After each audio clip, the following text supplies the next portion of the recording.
like, so I can stop calling you piece of people. Who's a name? Hi, I'm Maddie. I'm the director of Spirit and Traditions, and so we run this event. Books Oh, and very Coffee. nice. Yes, so thank you for coming. Yeah, I'm glad we're the guinea pigs because this will work out. And as people start populating, I think, yeah, we need to make Jenna co-host and Alex, if you can, someone can just co-host. Professor Duran, I shouldn't be co-host. I have to leave about 4:15 to get to my 4:30 Okay, class. okay. So team captain, who's a team captain of B? I am.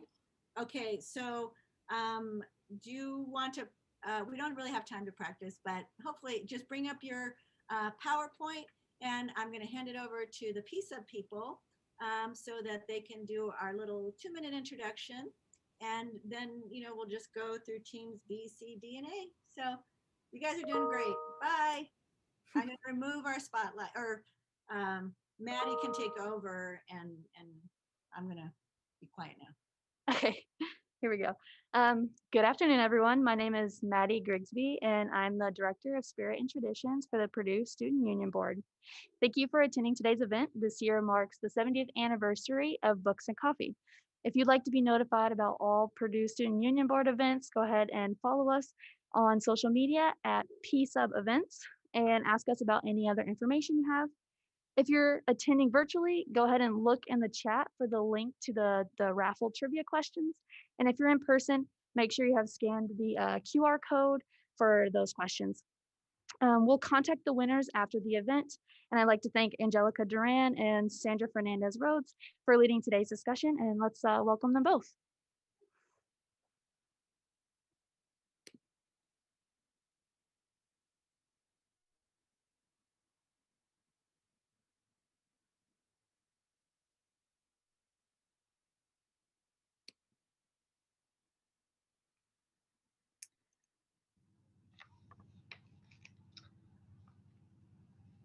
Some girls want to change the world, others want to rule it. Me, I'd be happy if fall never came. Weird, I know. Don't get me wrong, there's plenty I'd like to change, a lot of things in fact. But as soon as the autumn wind blasts through the town and the leaves turn aspen yellow, I know what's coming. I open the front door as quietly as I can so Mom doesn't wake and slip onto the front porch. A sleepy haze lingers in the soggy air the way it does before the sun burns away the morning dew. Not fully awake, but no longer dreaming. I step over the creaky board, tiptoeing to the front steps. As soon as I reach the splintered rail, a quiet voice greets me. Hi, Sarah. Jess, the neighbor kid from the duplex attached to ours, sits on the bottom plank in her school uniform. Her dirty tights stretch at the knees as she crosses her legs. Her windblown ponytail tilts sideways as if she's attempted to braid her own hair. If she wasn't so proud to be 7 and in her own mind, old enough to take care of herself, I'd offer to smooth it out. Hey, Jess. I keep my voice low so the sound doesn't carry through the cracked windows. Waiting on your aunt to take you to school?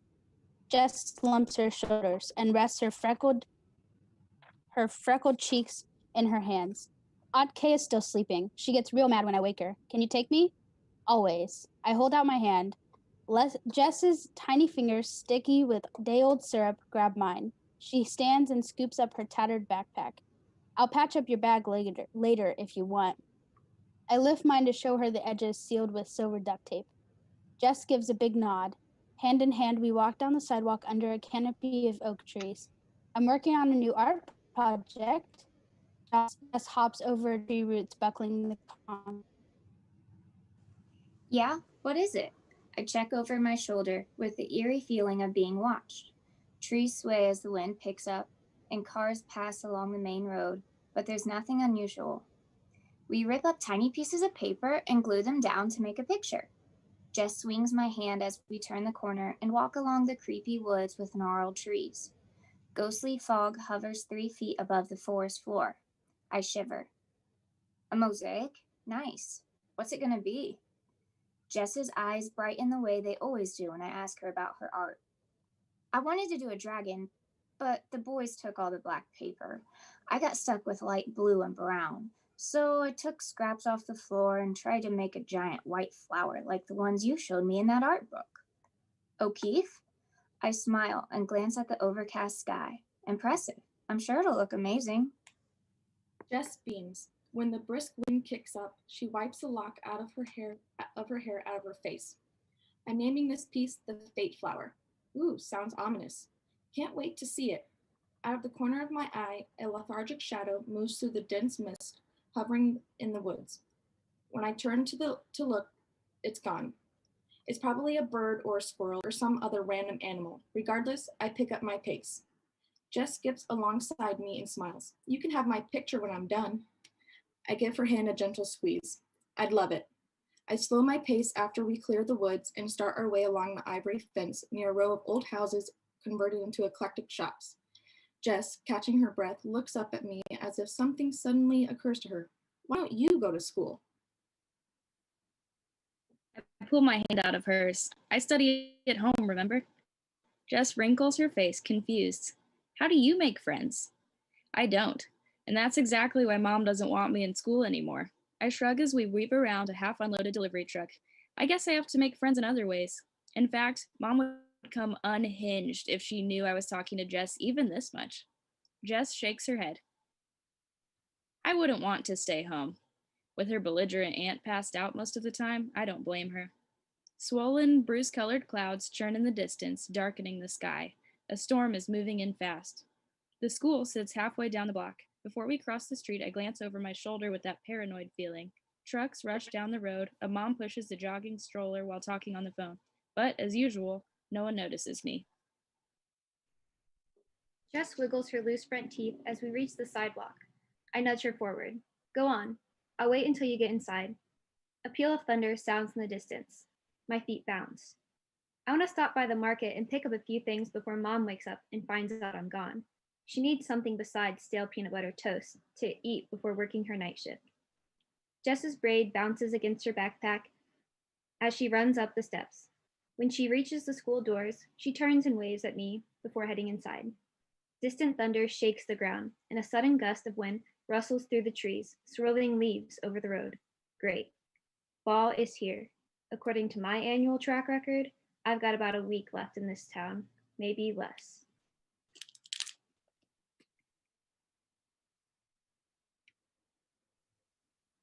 Great. And now we get to transition to the next team, who can pull up their slide now.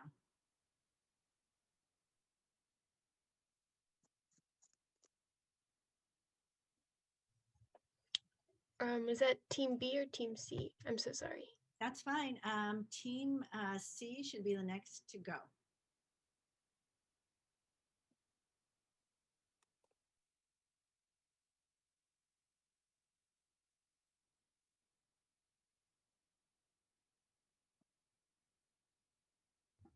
All right, so we're Team C, and we're reading from pages 64 to 66.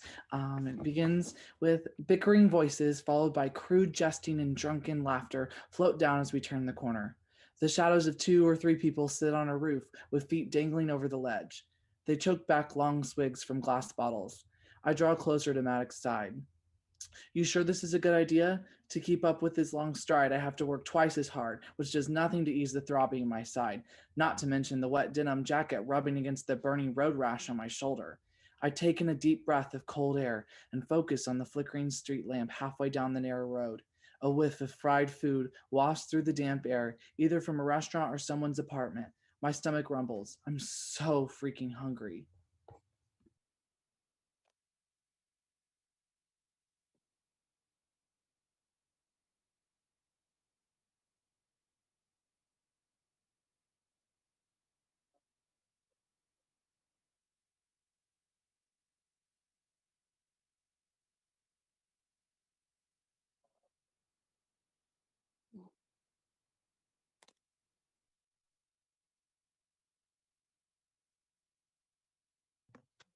I'm so sorry, it wouldn't let me unmute. Okay. Trust me, your chances of being hidden are much better out here. He walks around a muddy puddle.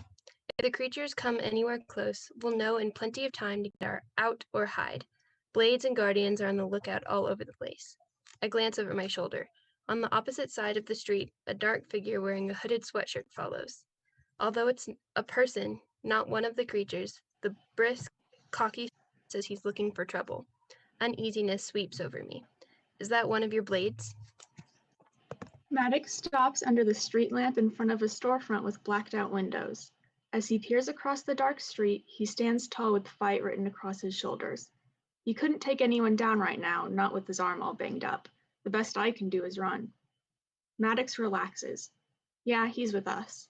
He acknowledges the guy with the chin nod. Thankfully, the guy's stride doesn't slow. He nods back and continues walking, keeping his hands tucked in the front pocket of his sweatshirt. Come on, let's talk inside. It's warmer.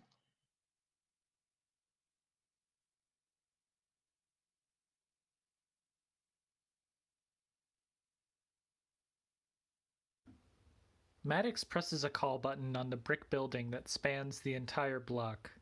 Under the dim glow of the streetlight, I can make out the etched letters of the name Hesperian on the glass, but that's about it. I can't see anything inside. In there? I step back. Going in that run-down building is crossing the sanity line by at least a mile. I don't know what I was expecting, but it certainly wasn't heading into a dilapidated and abandoned motel that's probably infested with diseased rats. I think you'll like it. Maddox stands with the door open, waiting. A bell chimes down a dark corridor. Warmth smelling of vanilla coffee and cinnamon scones spills out of the doorway.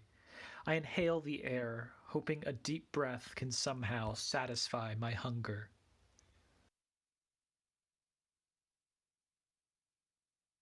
He glances down as I clutch the jacket closed. We need to get your cut checked out, and I'm guessing you're probably hungry.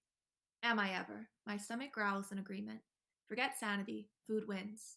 Lured by the intoxicating promise of food, I walk in the building, following the aroma. Through here, Maddox steps down a few stairs. My eyes adjust to the dim light. At least there aren't any rats, as far as I can tell. Watch your step. The floor slants a little. I follow behind him, feeling my way down the paneled hallway. French fries. I definitely smell fries. My mouth doesn't just water, I honestly drool. I wipe my lips on the back of my hand. Is this a restaurant?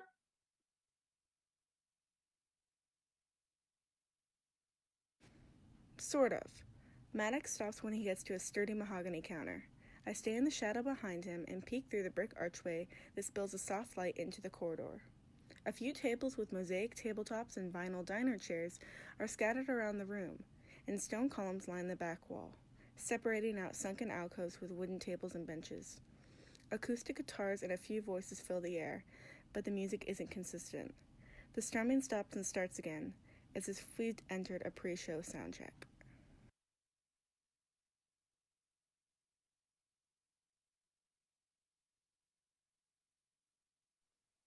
Great. It looks like now we get to go on to our next Team D. So they can, team captain can go ahead and put the PowerPoint slide up.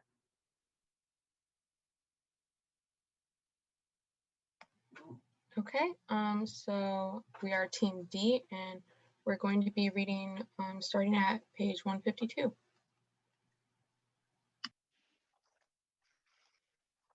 Hovers 6 feet above Kellen and Tangi. Claire drags me out of the warehouse. My pulse pounds. I can't leave them alone with the beast and run away to save myself. I wrestle to break free, but Claire drags me down the street. When we're far enough away, I whisper.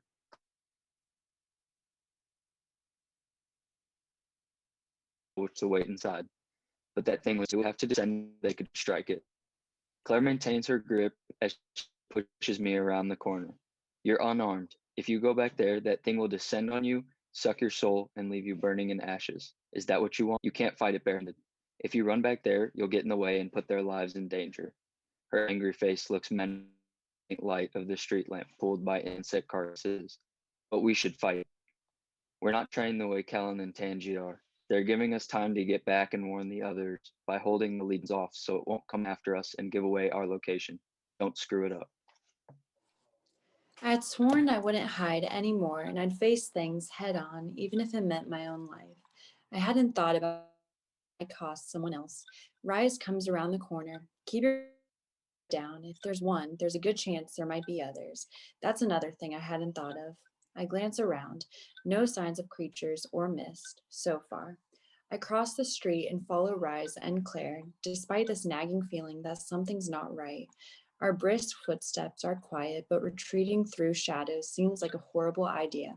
I drift toward the dimly lit street. If other legions in mist form are lingering in the dark, we wouldn't see them until it was too late. As we walk down the street, the gnawing sensation claws at me.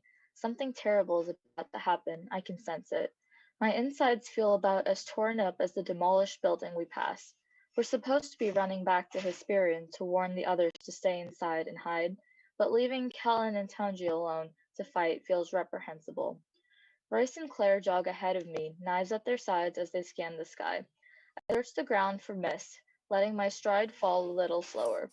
Shops are closed with protective metal coverings, others have barred up windows. If my bearing's right, we're about 4 blocks from Hesperian, not far. The nagging sensation grows like a stream I can't ignore. As soon as Rice and Claire turn the corner, I turn around and head back. With each step, the sensation gets stronger. I listen intently as I pass the demolished building.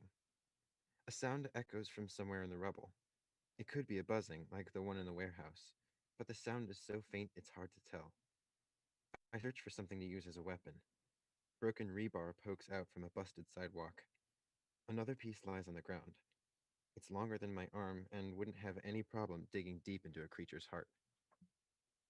I swipe the metal shaft off the ground, feeling the weight in my palm. The cold grooves press against my skin, and my fingers pulse with a heightened sense of danger.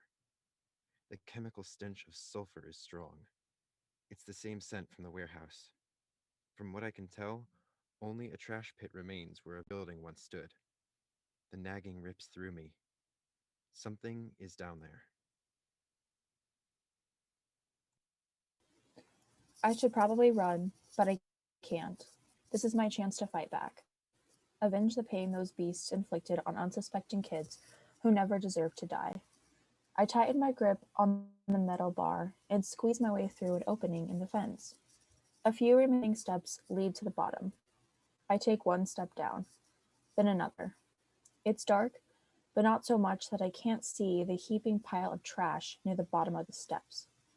Hidden under the mass of cardboard, splintered wood, and deflated trash bags, I know the creature is there. I can feel it. Something in the trash pile moves. Maybe a rat, maybe not. I clutch the rebar and hold it out in front of me. According to Kellen, I've got to get close enough to stab it through the heart. I inch closer. The pile is too small to be a cormorant. It must be a legion. I'll lift the trash, and in one swift motion, I'll strike the beast before it can see me. If I was confident of my strength, I'd stab through the cardboard, but I won't risk the pole not penetrating through the ghastly skin of the creature. If there's skin at all. I didn't get a good enough look. I swallow. This is it. I'll do it on 3. 1, I tighten my grip. 2, I reach down and place my fingers on the wet cardboard. 3, I fling the cardboard back and stab the darkness. A girl screams. I stumble. My makeshift sword punctures a trash bag. Not the girl, thankfully. She's huddled in a tight ball with her hands wrapped over her head. My hands shake. I almost killed someone. I toss the rebar as far as possible. Landing on the concrete, the clinking metal echoes through the darkness. What are you doing out here? Cold sweat drenches my back. I could have killed you. She uncovers her hand from her face and peers at me. She's older than I thought. I'm hiding from the... She hesitates. Monsters. Monsters? I sink to my knees. Oh no, I'm so sorry. Great. And now the last team, Team A, can go ahead and put up their PowerPoint. Okay, we're going to start reading on page 267, chapter 34. So without further ado, here we go. Dawn burns like fire over the buildings.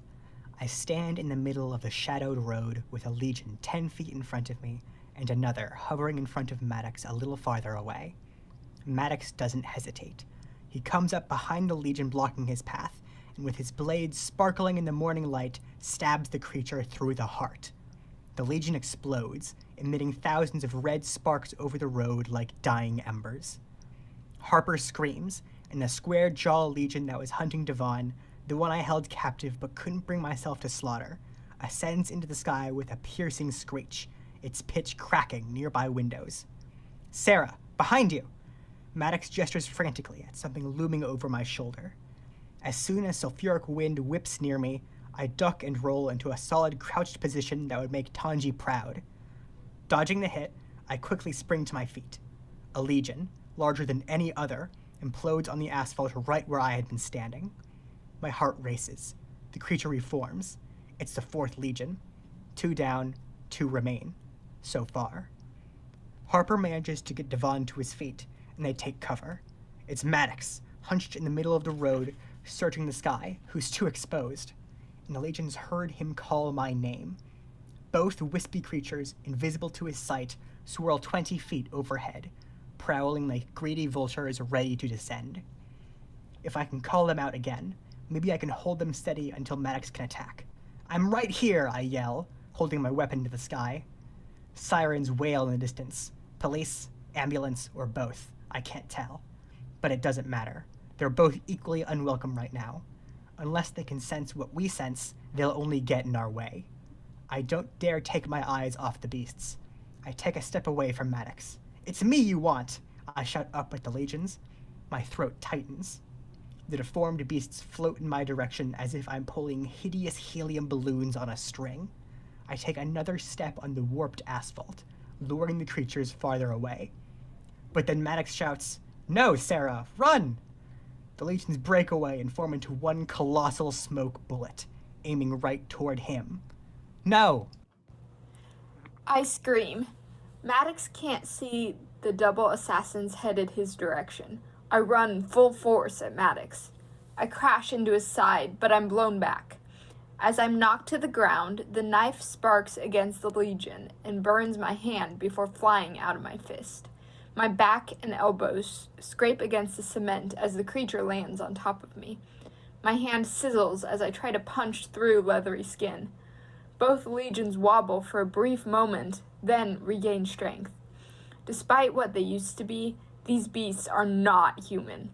Suddenly, the Legions retract into the sky, clearing my sight.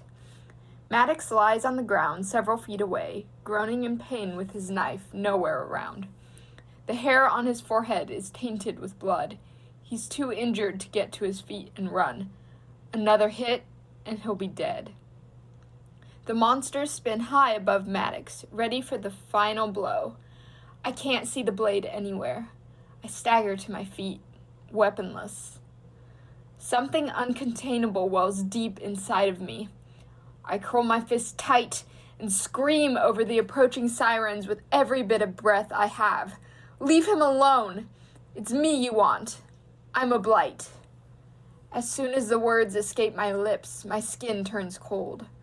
Both vile, misted creatures stop mid-strike. My stomach wrenches. I know in that moment that I've done something very wrong, irrevocable, but I didn't know how else to protect Maddox. He stirs on the ground, saying something about making a mistake or not listening, or both, but he's alive, and that's all I care about. The Legions transform into 2 sallow men, the colossal one that attacked me, and the smaller, square-jawed one I didn't take down when I had the chance. The smaller one fixes its hollow eyes on me. Its mouth foams with stringy saliva and opens wide, releasing a scream so shrill that windows shatter, raining glass on the shadowed sidewalks. The vile creature sails into the sky and flees to the clouds. My blood turns cold. I have no doubt he's gone to inform Sage. It's only a matter of time before it brings more beasts to the fight. But as soon as the larger Legion torpedoes toward me, I swallow my regret and sprint away from Maddox and the others. I shift left and right, weaving through the intersection, along sidewalks, under awnings, and back onto the road. The Legion hits the asphalt inches away from my heels and explodes into a cloud of black dust. but I'm not stopping, even as I race around a corner unscathed. Not while the beast spins wildly behind me, inches out of reach, and moves farther away from Maddox. My legs pump at full speed. I'll get the Legion far enough away from everyone, and then I'll hide. I turn another corner only to find cars backed up at a traffic light. Getting through the mess will only slow me down, so I cut through an alley instead.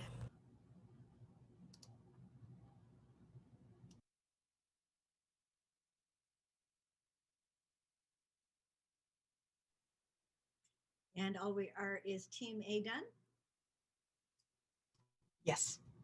Great. We will hand it over to P-Sub then.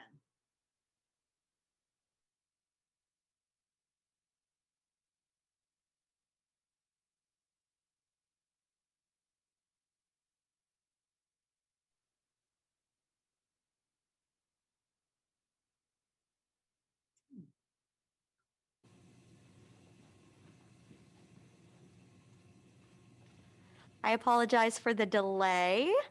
So really quickly, just another little check. We threw a link in the live stream chat. If you are a student at Purdue or faculty or staff, if you could mark yourself as attended for the event. It's a short link in the live stream chat of the YouTube. And so feel free to click that.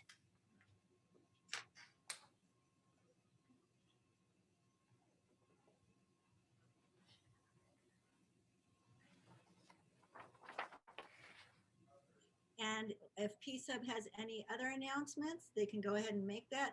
Otherwise, the main event will start right at 4:30. Thank you. No other announcements at this time besides just once again the trivia link. The Google form is in the live stream chat and on QR codes for our in-person attendees. So please enter our giveaways. We've got some really awesome stuff. It's all Mortal Site themed. Thank you so much to Sandra Fernandez Rhodes for everything that she sent to us so nicely. So there's some really cool merch in there. So feel free to take that trivia and also check yourself as attended. And then we will have our main event with Angelica and Sandra taking over in a bit here.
Hello, everybody. I'm Angelica Duran, professor of English, comparative literature, and religious studies at Purdue University. But more important, the English department faculty liaison for this, the 70-year anniversary of Books and Coffee.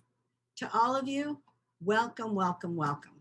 To the Purdue English majors who just finished reading excerpts from today's selection, thank you, thank you, thank you. Virtual claps all around. I'm not going to have this PowerPoint presentation up for the whole time, just probably for the first 5 minutes as I get us adjusted to our first virtual Books and Coffee. So the first book we're featuring for each of the 4 Thursdays this February is Sandra Fernandez-Rhodes's 2020 young adult novel, Mortal Sight. Fernandez-Rhodes's story reaches back all the way to the 17th century in dialogue with John Milton's epic, Paradise Lost. While earning her BA in English at the University of Texas at Austin, Fernandez-Rhodes took a Milton class and fell in love with not just Paradise Lost, but also all of Milton's works and Renaissance British literature in general. Mortal Sight is sprinkled with just some of her favorites. For example, the surname of the novel's protagonist, 17-year-old Sarah Marlowe, is an homage to the Renaissance British bad boy, Christopher Marlowe, known mostly as the author of Dr. Faustus. Also, starting on page 14, Mortal Sight is sprinkled with 21 quotations from Paradise Lost. Trust me, I counted. The fast-paced, evocative story involves Sarah's introduction into a supernatural battle between the forces of good and evil, like the winged demons named Moloch and Belial, the same names as 2 of Milton's devils. But Paradise Lost also features in Mortal Sight as a prop in the form of a beat-up, beloved book Sarah carries in her backpack, and also, unexpectedly, as the source of unexplained messages directly helping her figure out how to use her talents among a group called the Awakened, who also have access to the dual reality of regular life. 2 features of Mortal Sight that are Miltonic in the best sense are the clever use of allusions to many artistic works, literary ones like the ones I've already mentioned, as well as ones to great works of visual art like the arresting painting, The Storm by Pierre-Auguste Cot. Another is the valuation of many types of talents as long as they're working for the greater good. The Awakened includes teenagers, middle-aged, and elder characters of a Caucasian, African, Asian, Hispanic, and non-defined heritages. Thanks to the Purdue Student Union Board's excellent work, we were able to take advantage of the virtual mode that we are using for this year's Books and Coffee. Author Sandra Fernandez-Rhodes has agreed to answer 4 questions that I'll share with you now on screen, but then I'll just repeat them for you later. The first of the 4 questions is, about the author on page 293, we know that Milton was your 17th century crush. It's one thing to have a crush and another thing to make Paradise Lost the primary work for your duology. Can you tell us more about that? The next question that she'll answer is one of the major attractions for fantasy fiction works, and I would argue the best literature, is good world building. Could you tell us about the process you went through in building the parallel cityscape of Wakefield and Eastridge? The third will be, you were gracious enough to show me what you called a mood board graphic. What is that and how did it help you create Mortal Sight? And finally, the last of the 4 questions is, Mortal Sight features Milton's epic poem Paradise Lost. The titles of both books of the duology are taken from the epic. Sarah carries a beat-up copy of it in her book bag, and direct quotations are sprinkled throughout. But there are so many other artistic works referenced, like The Storm pictured here. What overall statement did you find yourself making about the arts? So with that, if Sandra, you can go ahead and talk so that I can spotlight you, that would be great. Okay, thank you so much. And did you find me? All right. Yes, I am, and I am spotlighting you. So right. Both look like we're spotlighted from my perspective. Someone can put something in the chat if that's not the case. But yes, if we can go back to those questions, you can take them in any order. Okay. No, I think question number 1, the You said going from the crush, the 17th century crush, to featured in the story. Well, first off, I just want to back up and say the reading was fantastic. So that was wonderful. And it was such a joy. And you guys did it so well. It is one thing to hear yourself as an author read it as we do out loud. It's another thing to hear you all read it. So thank you. That was just incredible. So I appreciate that. It was just beautiful. But question number one, going from having this idea of a crush, Milton, when I went to school, Milton was he's kind of like the boy that everybody knew about. Some people read him, some people didn't, but everybody kind of knew who he was. But everybody wanted to really study the more sexy authors, the ones like, Fitzgerald, Salinger, nobody really was like, oh, Milton. Yeah, I'm really into Milton. And it was one of those things where I took a class and I read Paradise Lost. I read an excerpt from Paradise Lost at the moment. And it was like that boy that everybody knows, but you realize, wow, you don't really know them until you get in and you start seeing that he's poetic, he's bold, he's daring, he's restless, he's yearning, he has passion in the way that he just formulates words and images. And I mean, it was just like my eyes were open to, yeah, everybody talks about Paradise Lost. I'm like, but when you really see, wow, he has so much more substance than what it seems. And I think that was where, when I talk about the crush, I was just like, this is not at all what I thought it was going to be when I read it. And taking it and putting it into work was, as I was creating Mortal Sight, the original concept didn't have any allusion to Milton from the get-go. And so as I was creating it, I realized, I was like, wait, there's a restless theme here that's paralleling something. And I started thinking, I was like, oh, it's Milton. It was like it kind of bubbled up from the surface, the original first draft that I did. And I remember going, okay, there's a decision that has to be made at one point, and that is, does this become a modern day retelling of Paradise Lost in a way, or does Milton take a more active role in the story? And I remember writing a particular scene between Sarah where she's kind of going through the verses.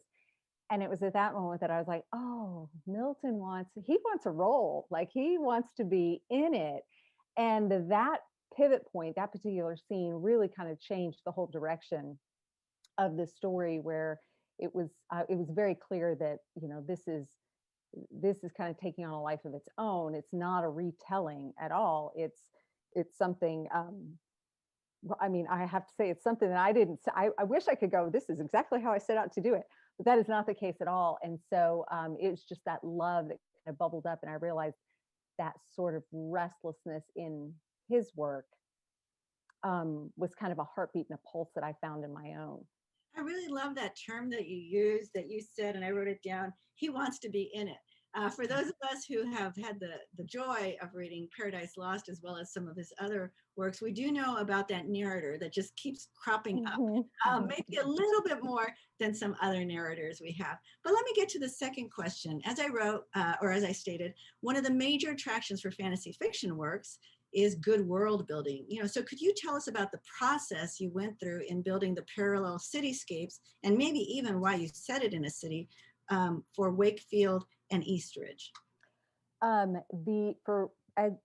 most, setting is character. So the idea when you're going through process and you're setting your world and you're creating your world, it itself is a character. So you have to understand. So for me, it was, okay, the character of Wakefield is the idea is that it kind of embodies this artistic element, but it is the enemy hiding in plain sight. So how do I embody that? And it's not, and the idea and the theme is things are not always what they seem. So while it looks like in some cases this artistic kind of booming college town where there's free expression and there's art, like I said, there's also the enemy sitting right on the corner that individuals don't know. Whereas Eastridge, the cityscape of Eastridge, is more decrepit. is the place where nobody goes. And again, it's this idea that it's not until you get inside that you realize there's what you saw from the outside is nothing of what is really happening on the inside. And so these two characters, while it's embodiment, and it's in some cases of the character herself being dual. She has this both artistic side, but then, and I felt like it was these two cities themselves were kind of the same different sides of the same coin, in that they really were saying it's not all what you think it is. Take a deeper look, step inside, and understand that just the outside can be deceptive. Well, before we go on to the next question, you wrote that it was a booming college town of Wakefield. Do you find yourself taking out or maybe even adding aspects of your UT Austin? Or were you just thinking more generalized college town? And then maybe the same, were there any specific cities, you don't have to name them, but that you were thinking really informed your idea of East Ridge, or was that also just more a sort of conglomeration of other kinds of cities? It has. Wakefield was really a combination of Bozeman. Bozeman is an incredibly artistic town. There's so much talent that comes out of there. So it's Bozeman, and yes, some experiences in UT Austin. I'm also not far from Denton, from University of North Texas, and the music and arts that come out of there is pretty spectacular as well. So a lot of towns, they have that. East, and so it was really kind of a conglomerate of the different areas that I've been that you see. And East Ridge itself was, I can't say that there's anything in particular about that particular city per se that I'm like, oh, it's this town or it's that town. It's just, I just knew it was the side of town that you're not really supposed to go into. I've driven, unfortunately, into gone off the wrong off ramp, and I've been there. So I definitely know what you mean, and I probably actually don't remember what cities they were. It just looked like I should get back on the other on ramp. Okay, let me move on to the third of the questions that you showed us, and I showed on a slide just a few minutes ago, what you called a mood board graphic. And for those of us who are not creative writers, and maybe even for those of us who are creative writers and use it differently, can you tell us, first of all, what that is, and if it's common to use, as well as how it helped you create Mortal Sight, in terms, because mood just can be about characters to me, or cityscapes, or so much else. So yeah, if you could tell us more about that. Sure. I am visual in nature. Like when I create or when I write, I go through and I'm like, okay, this is kind of like, I have an idea, but then I'll go through and I'll go, okay, this is exactly what I'm looking for. But a mood board, the name mood board in itself really comes from, if you have any background or experience in film, a lot of times they create what's called a mood board so that the directors, the actors can get a feel for, it's going to look different if it's a romantic comedy versus, the color, the lighting, the lens they use, all of that's going to look different if it's a mystery versus action. And so pulling together this mood board, I pull together images, because that way, as I'm writing, and I have them like posted on my screen, but as I'm writing, sometimes when I'll go, oh, okay, what is that again? And I can visually see the environment that helps me, kind of propels me creatively into that environment. So I can take a 360 approach and go, okay, what is behind, even though it's not in the picture, what is behind me? What does that sound like? What smells do I smell when I'm here? What would I see? And it helps stimulate the creative world building, I think, much more than if I'm just trying to come up with an idea. Visually seeing something for me is, it just helps deepen the world and the senses around it. But that particular mood board in itself, the graphic that I put together was really used to help when I did the book trailer, was used to help the director who hadn't read the entire book, but I had to compose the script. And so he's like, okay, well, I just kind of need to get a feel for it. And so I just pulled together photos that I thought would also help him go, okay, this is the color and the schemes. And I thought he did, looking at what I had and then going back to the book trailer, did a fantastic job of kind of marrying those two so that it's giving the right feel and emotion for the story.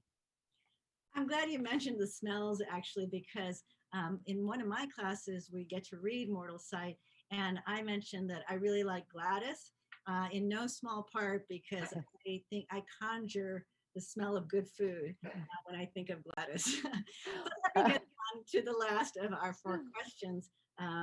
So, as I had said earlier, Mortal Sight features Milton's epic poem, Paradise Lost. The titles of both books of the duology are taken from the epic. And let me pause there between the question. Sandra, is the book still, the second part of the duology, Realms of Light, still due out April of this year? Yes, April 13th. Excellent. Okay, so I'll go on with the question. So Sarah carries the PDF copy, but there's many other artistic works that you referenced, like The Storm. That's one of the early ones that we get to hear. What overall statement upon reflection, or maybe even when you were writing it, did you find yourself making about the arts more generally? Yeah, that's a really good question. And I like that one because I was thinking, I was like, that is a big question in a lot of ways. For me, I think that art speaks a language.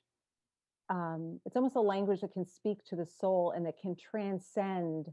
Even though it's a book, it can transcend words, and it can say things that conversations can't. Whether it's music, whether it's dance, whether it's a painting. It just speaks to something in you. Like when I would read Milton and I'm like, oh my gosh, I can identify with the restless and the struggling and the search for identity and legacy. And, how am I going to do this? It just, there's a connection point. And art, I think, especially classical art, when you look back, can transcend time, in that we look at some of these classical artists and we see that they had issues with what was going on in their culture, and they were trying to find out what do I do with this, and how do I create in the midst of this, in the midst of pandemics and uprisings and changes in government. They all went through it too, and you see a lot of that being poured out into works. And so for me, looking at art and the arts, particularly in the past, it kind of gives us this idea of where we've come from and then who we are. And then as we create, kind of move to, for what we're doing for the future and creating that sense of a gift to the world. In the book, we talked about, and I think you mentioned that the bents, the giftings that they have are strengthened by expressing an art and an art theme. And I think that is so true. That is one of the things that I was like, that for me is one of the universal truths. I think when you tap into whatever your artistic bent is, whether it's gardening or singing or dancing or drawing, there's a piece of you that comes alive in a way, and it helps us do the things that we need to do on a normal basis the best way. I had an incident where I was sitting across the table from a man. He happened to be a CFO, major corporation, and we happened to start talking about photography. And he was like, "Oh yeah, I used to do photography." And I was like, "Really? Well, tell me about that and tell me what you did." And he's like, "Yeah, I went here and here and here." And as we went through the conversation, I started asking him about, I know nothing about photography, but I started just asking him and pressing in about, what did he like to take pictures of, and how did he knew how to translate what he could see through on. And he lit up, and he just was like, I haven't talked about that and done that. And so for me, the passion and the whole thing about the arts is when, there's a gift that you've been given. And when you steward that gift well, whether it's just, you know what, I have this in me and I need to write this poem, not necessarily for any other reason than just its creation. I think it just lightens something in us. And I think that you see the classical poets wrestle with so many things that we also wrestle with, and that people in the future are going to wrestle with too. And so I just, for me, I think the message with the arts is that we are linked to art in the past, and we will be responsible for the link of art in the future. And so what role are we going to take now in helping to shape what people will eventually look back on? Because one day we will be the classics. Yes, and I want to just follow up because some of our audience will have read Mortal Sight already. Some, are maybe now going to be interested in doing so. But in the book, some of the arts represented that I remember just off the top of my head are guitar playing, singing, drumming, drawing, things that we do think of as the arts. But then you mentioned this photography that, sometimes film used to be on the border, although now I think it's squarely within the arts. But there's this wonderful scene that you have of what I consider the arts, and Milton would have considered the arts, which is Gladys and Sarah putting a mosaic on the table, which we might think of as a craft, but that too, those crafts are very artistic. Was that a scene that you created early on? And I was just very curious about that scene, these sort of idle hands doing something creative. Do you see that as more of a craft, or that is artistic expression?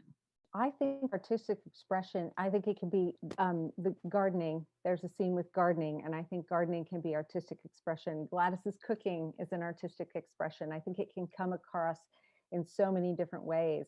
And that was her form of expressing art. And it was one of those where I didn't immediately think of, a mosaic per se. When I was like, are they doing a puzzle? Are they my brain was like, I know they got to be doing something, but what is it? And it was one of those where I was like, it just can't, I was like, it's clear. She's going to be creating a piece that's going to be functional, because sometimes people think if it's not functional, then there's no point in doing it. And I don't believe that at all. I think that the more we tap into, singing that song, playing the guitar, picking something up, for those who do like needlepoint or skating, dancing, it adds something and enriches our life. And then we're able to pour out into a broken world in a way that I don't think we could have done before. Yeah, I completely agree with you.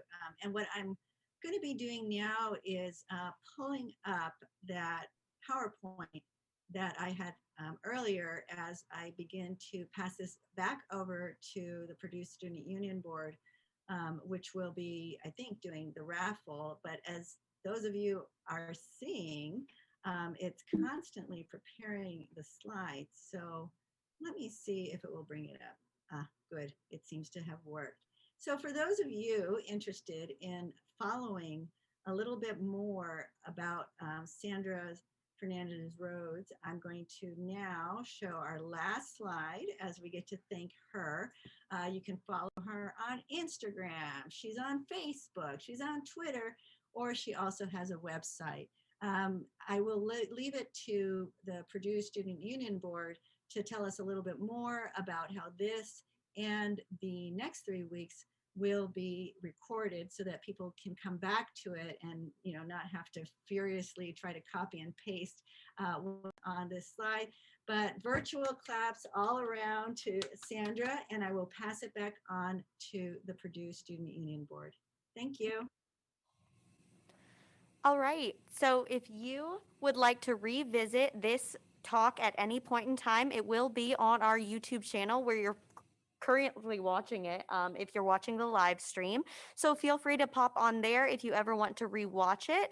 We will be advertising Books and Coffee Week 1 in future weeks. So if anyone tunes in to 2, 3, and 4 and wants more context in missed the first one, they can absolutely tune in. And I'm going to pass it over to Elizabeth for our wrap up.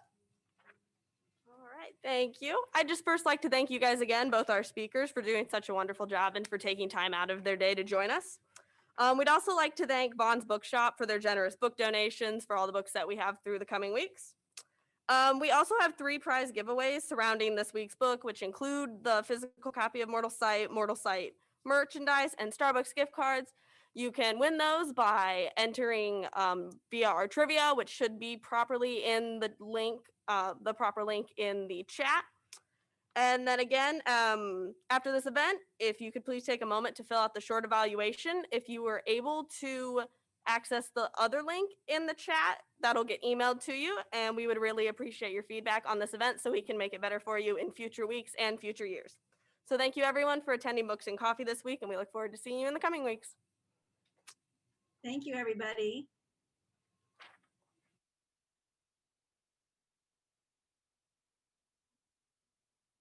Well, yes, Sandra, even though everybody else is listening, I do just want to, because we have 4 whole minutes left. Thank you, because I learned so much about Mortal Sight and the whole creative process that just sounds like so much. With Realms of Light, I showed a little bit about the trailer for Mortal Sight. Are you guys is On